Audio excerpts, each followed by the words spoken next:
Echo 6 wasn't supposed to exist. The coordinates were wiped from every satellite imaging request. It didn't appear on state zoning maps. And yet, buried in the northern Cascades, beneath 6 miles of federal preserve, the facility stood. No visible entrance. No staff. No trail. Only one road led close, and it was closed after a mudslide in 2012. But according to the metadata embedded in the photo Alyssa's sister received, that's exactly where it was taken. The white room, the man beside her, the timestamp. So who sent the email? And how did they get a photo from inside a classified facility? Enter cyberforensics analyst Rena Salek, former NSA contractor, now an independent watchdog. She traced the image origin through a pixel depth analysis. The photo had been taken on a Canon DSLR Model 1DX Mark III, not a smartphone, professional grade, which meant someone inside had taken it. She found another clue embedded in the file. Hidden in a corrupted EXIF string were the characters TPN_89BR. That matches a defunct ID registry used for facility visitors, temporary personnel. Someone used a visitor badge to smuggle the image out, and someone wanted Claire to see it. But why? That same week, an internal breach report was leaked to a darknet server used by federal whistleblowers. The log showed an unauthorized data pull from Echo 6. The source? Terminal 14L, the same terminal assigned to subject AK-27. Alyssa. According to the breach report, the subject accessed 4 files. One containing her intake evaluation, one with the title Phase 3, Narrative Construction, and 2 marked Red Status, Cognitive Integrity Compromised.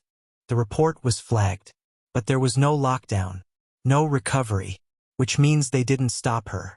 They let her leave, or worse, they sent her out. What is the extraction protocol? It refers to the third and final phase of the program. According to testimony from a former defense subcontractor, codenamed Bluebird, extraction doesn't mean removal. It means insertion. He described it like this: you spend 2 years rewriting someone, strip the anchors, rebuild the memory lattice, insert conditional loyalty. It's not about erasing who they were. It's about burying it deep enough that they can serve without knowing it. Serve what? That's the chilling part.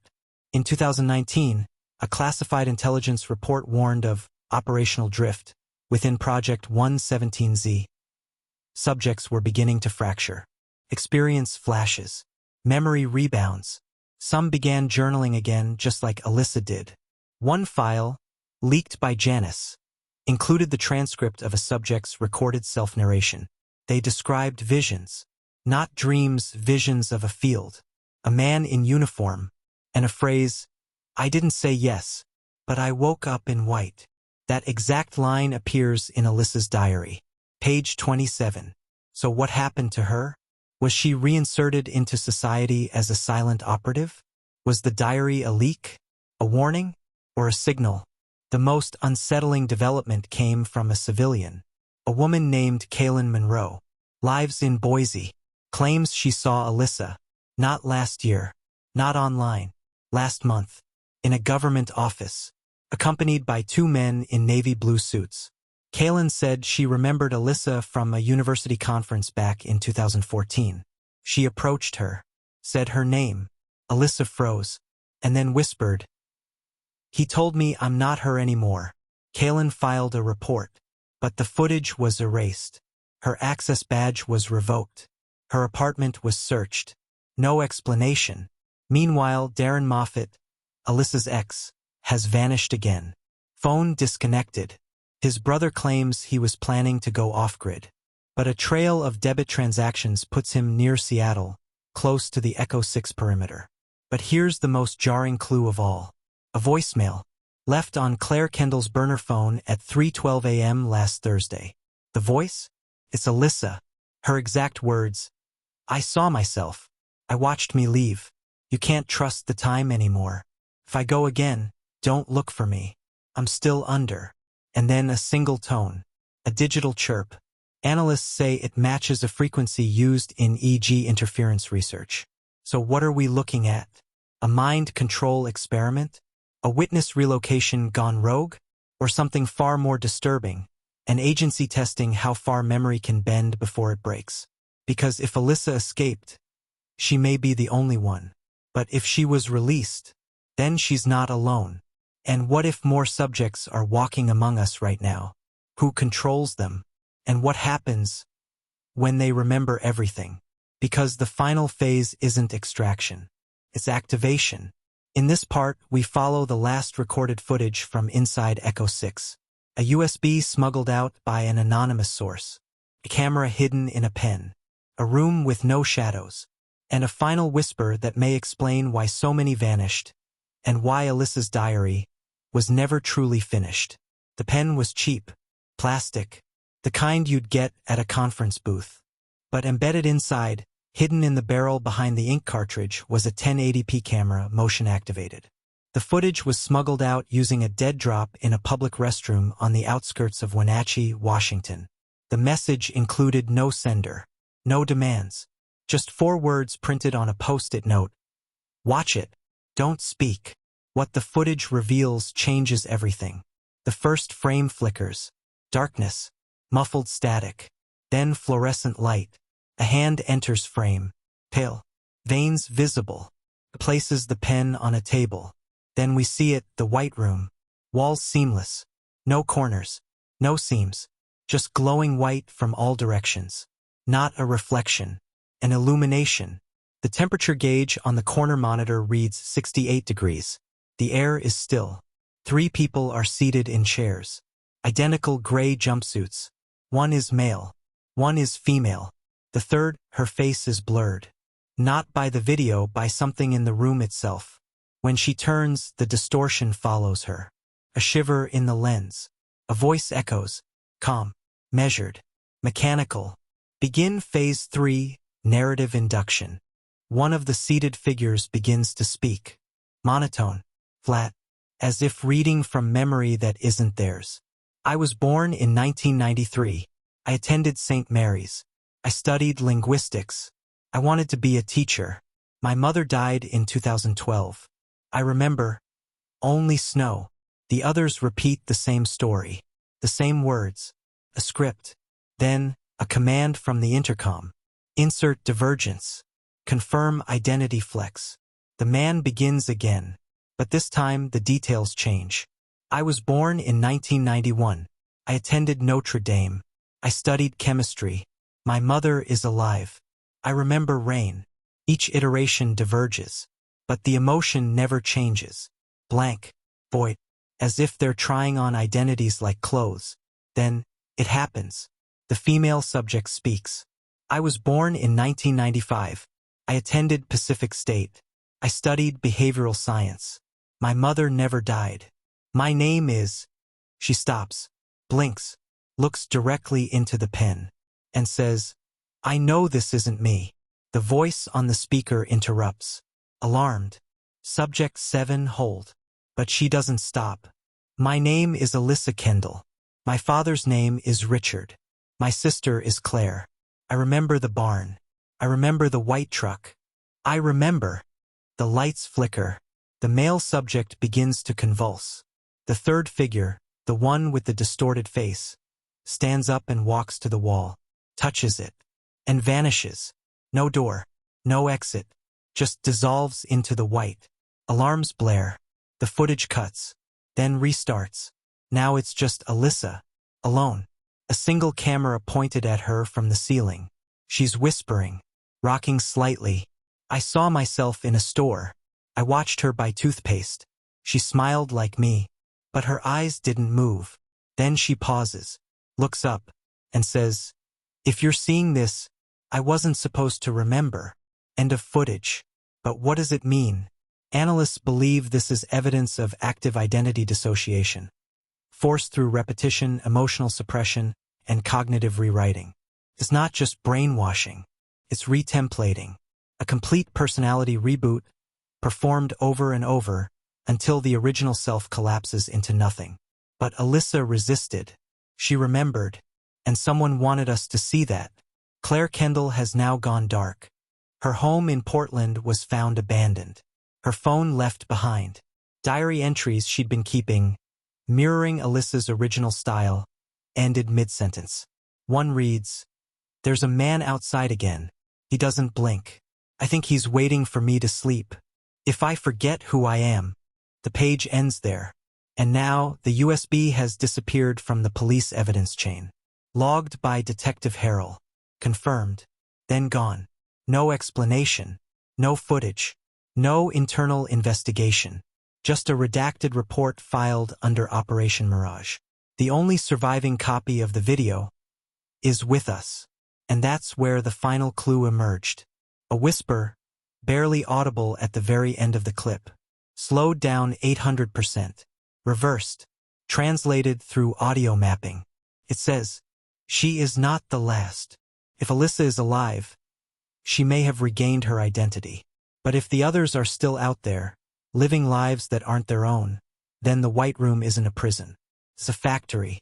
And someone, somewhere, is still building the next Alyssa. Or maybe you've already met one." In this part, we track the off-grid compound in Montana rumored to house reactivated subjects.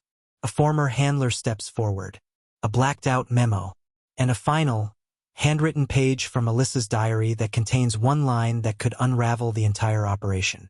In a remote valley outside Libby, Montana, where the mountains cast shadows long before dusk and cell signals vanish without apology, there lies a facility marked only by a chain-link gate and a weathered wooden sign. Whispering Pines Recovery Center. On the surface, it was a holistic trauma retreat. Off-grid, privacy-focused, advertised to wealthy clientele seeking spiritual detox from urban noise. But the satellite photos told a different story. 15 identical cabins. No visible solar panels. No septic system. No clear ingress or egress. Just one road in, one road out, and a perimeter lined with motion-triggered IR cameras pointing inward. This is where we believe Alyssa Kendall was taken after her disappearance. And it's where we found the handler. His real name is redacted in every public document. But in a leaked psychological evaluation dated 2018, he's referred to as Subject H109. Former U.S. Air Force. Honorably discharged in 2006. Last known employer, a non-existent entity called Alabaster Consulting. In 2020, he contacted an independent journalist operating under the alias FYNX, claiming to have first-hand knowledge of identity reconditioning protocols. What he described was nothing short of orchestrated psychological fragmentation. His voice, distorted for safety, recounts the process. "We didn't erase who they were. We layered over them like sediment. Each new version buried the last. But the originals, they screamed beneath the surface. You could hear it in their dreams." Then he says something chilling. Some of them began to echo. When asked to elaborate, he sends an unmarked manila envelope. Inside, a keycard, a shredded photo, reassembled with scotch tape. A single-page memo. The photo shows a girl, Alyssa possibly, standing beside a woman with her same features, but older. Not Claire. Not her mother. And the memo, labeled Level C clearance, Templar Protocol, reads, "Subject AK 32 has exhibited regenerative memory behavior. Recommendation: relocation to Phase 4 facility. Suppression agents ineffective. Consider asset deactivation." Asset deactivation. It doesn't say termination. It says deactivation. As if Alyssa was no longer considered human. As if she was a system that needed to be shut down. The keycard? It matched an access port at Whispering Pines.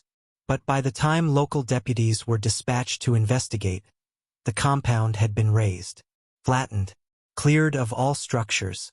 Even the soil looked turned over, like the land had been reset. Except for one thing. In the ashes of Cabin 4, beneath melted siding and scorched concrete, was a fireproof notebook. Unburnt, untouched. On the inside cover, property of A. Kendall. Do not read, but someone had. The last few pages contain erratic, looping handwriting. A voice unraveling. "I remember when I was real. I remember laughter, apples, my dad's shoes. But now the memories come back wrong. My sister's face is mine. My mother talks with my voice. There's something wrong with time. It folds. Then the final line, circled over and over until the paper is dented. They didn't take me. They built me. What does it mean? Was Alyssa a fabrication? A constructed identity built on harvested memories? Or worse, was she the prototype? After this leak, subject H109 disappeared. His safe house was found abandoned, the walls painted with cryptic phrases in what appeared to be ashes mixed with oil. One line repeated across every wall. She remembers. She isn't supposed to. And then, just 1 week later, a new development. Claire Kendall resurfaced. But she didn't return home. She walked into a hospital in Sandpoint, Idaho, barefoot and mumbling her sister's name. Security footage shows her collapsing at the entrance. Her clothes were inside out. Her hands were shaking. And her eyes empty. She's being held under psychiatric observation. Non-responsive. But one thing she repeats every night in her sleep. They showed me the mirror, but I wasn't in it. We're now in contact with an ex-technician who worked on Phase 4 behavioral loops. He claims he can verify the existence of the White Room, the subject templates, and the Templar protocol. But he says something else too. Something that makes everything feel worse. I think she escaped. Alyssa. I think she got out. But if she did, she wouldn't be Alyssa anymore. She'd be anyone. He paused. She could be the girl in the coffee shop, the nurse in your ER, the passenger on your flight. She's not hiding. She's living. But she doesn't know who she is. If that's true, then maybe Alyssa's diary wasn't a record of escape. Maybe it was a map, a breadcrumb trail for herself. And if she's still writing, then maybe we haven't reached the end. Maybe we're still in Phase 5. In Part 3, the recovered surveillance drive from a high school in Nevada. A substitute teacher with no past. A missing yearbook photo. A final whispered phrase that changes the meaning of the entire diary.